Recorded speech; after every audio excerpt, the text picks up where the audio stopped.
రాఘవ, చిన్నప్పుడు మనం వియ్యంకులం కావాలని కలలుకనేవాళ్ళం. నీకు గుర్తుందా? నువ్వు బాగా డబ్బు సంపాదించేస్తున్నావని తెలిసాక ఆ సంగతి మర్చిపోయానురా. నేను మర్చిపోలేదురా రాఘవ. స్పృహ తప్పిన వాడిని మెలుకొల్పావు, అన్నం పెట్టి ఆకలి తెరిచావు. నిన్ను ఒక పెద్ద కోరిక కోరుతున్నాను రా. ఏమిట్రా అది? శిథిలమైపోయిన నా ఇంటికి నీ సాంప్రదాయ లక్ష్మిని పంపిస్తావా? శివుడు. అవునరా, సుమతి నా కోడలైతే ఆ చీకటింట్లో తప్పకుండా దీపం వెలిగిస్తుంది. శివుడు, మన స్నేహానికి అంత అర్థాన్నిచ్చావురా. జానకి, వాడన్నది విన్నావుగా. నీ ఉద్దేశం ఏమిటో చెప్పు. మా అమ్మాయి ఇంత అదృష్టవంతురాలు అనుకోలేదు అన్నయ్య గారు. చాలురా, చాలు. రాఘవ, నేనెంత సంపాదించానో నాకు తెలియదు కానీ ఈరోజు మాత్రం ఈ ప్రపంచాన్నే జయించాను అన్నంత ఆనందంగా ఉంది. వాట్?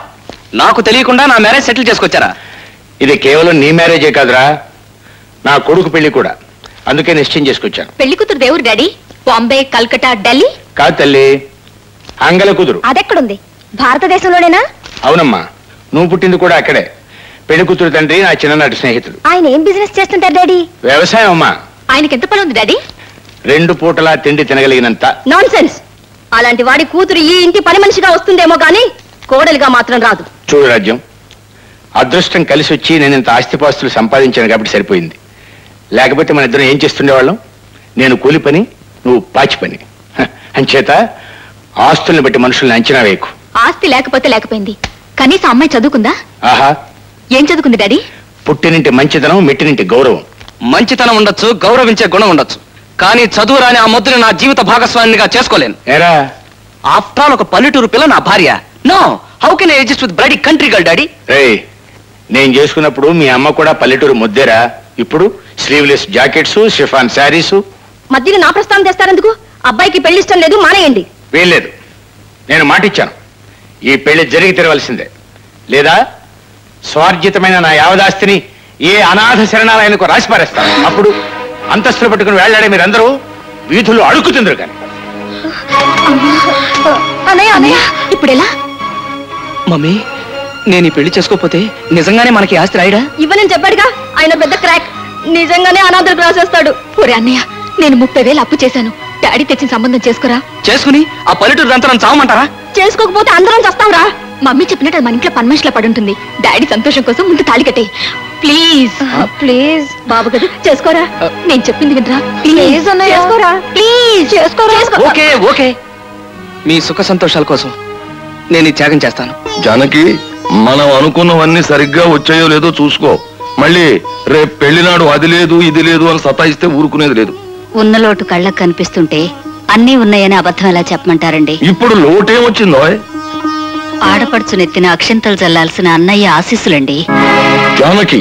అవునండి, పార్థుని కూడా పెళ్లికి పిలిస్తే. జానకి, వద్దు. వాడి కాళ్ళు పెళ్లి పందిట్లోకి వస్తే నా కాళ్ళు వల్లకట్లోకి వెళ్ళిపోవలసింది. ఎవరది? ఆగు! ఎవడ్రా నువ్వు?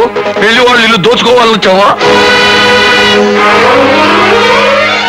నాన్న, బాబు జానకి, వాడిని వెళ్ళిపోమని చెప్పు. నేను ఇక్కడ ఉండిపోవటానికి రాలేదు నాన్న.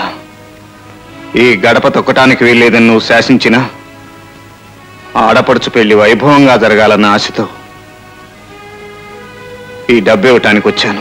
ఈ రాఘవయ్య కూతురు పెళ్లి చెయ్యలేక దుర్మార్గుడైన కొడుకు తెచ్చిన దొంగ సొమ్ముతో చేశాడు అని లోకం చేత అనిపించాలనుకుంటున్నావేమో. ఆ పని జన్మలో జరగదు. వెళ్ళిపో ఇక్కడి నుంచి. సుమతిని ఒకసారి చూసి పెడతాను నాన్న. వీల్లేదు. పారాణి రాసుకున్న నా బంగారు తల్లి మీద నక్షత్రాల నీడ కూడా పడనివ్వను. అలాంటిది నికృష్టుడైన నీ నీడ పడనిస్తా. వెళ్ళిపో, వెళ్ళిపోరా. అమ్మా, చెల్లెలకి నా కానుక నువ్వైనా ఈ డబ్బు తీసుకో అమ్మా. మీ నాన్న అనుమతి లేకుండా నా ప్రాణాన్ని ఆ దేవుడికి ఇచ్చేయగలనేమో గాని ఆయన మాట జవదాట్లేను బాబు. అమ్మా, రేయ్, ఊరందరికీ నా కొడుకు పోయాడు అని చెప్పుకున్నాను రా. నువ్వొక గౌడీ వ్యథవి గజ దొంగవి అని తెలిస్తే పీటల మీద పెళ్లి ఆగిపోవచ్చురా. నిజంగా ఈ ఇంటి మీద నీకు గౌరవం ఉంటే, నీ చెల్లెల మీద మమకారం ఉంటే వచ్చిందనే వెళ్ళిపో. అదొక్కటే మాకు చేసే మహోపకారం. వెళ్ళరా, వెళ్ళిపోరా, వెళ్ళిపో బయటికి.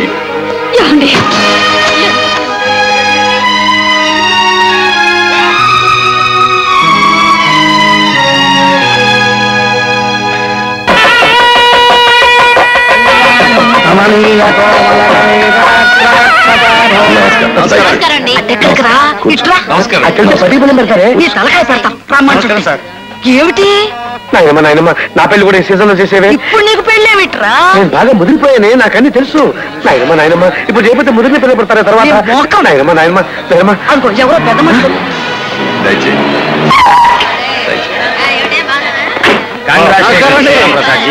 ఎక్కడ మా మోహన్ అడుగు. Hi uncle. మీ విజయంకుల వారి బంగ్లా ఎక్కడో చెప్పండి, వెళ్ళి ఏసీ రూమ్ లో పేకాడుకుంటాం. రాబర్ట్, పేదమ్మాయిని చేసుకుంటున్నాను అని మోహన్ క్లబ్ లో చెప్పాడు కదా మనకి. అవునవును, ఆ మాటని నేను జోకర్ కూడా పారేసుకున్నాను.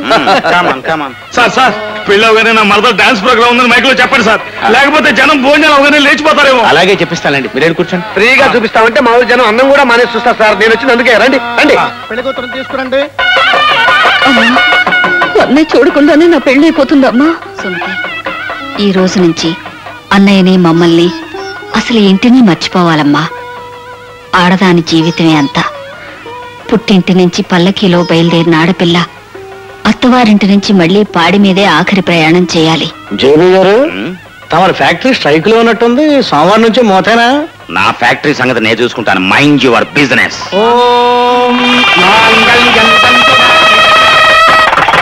హాయ్ పెళ్లి కొడుక. Hi uncle, good luck.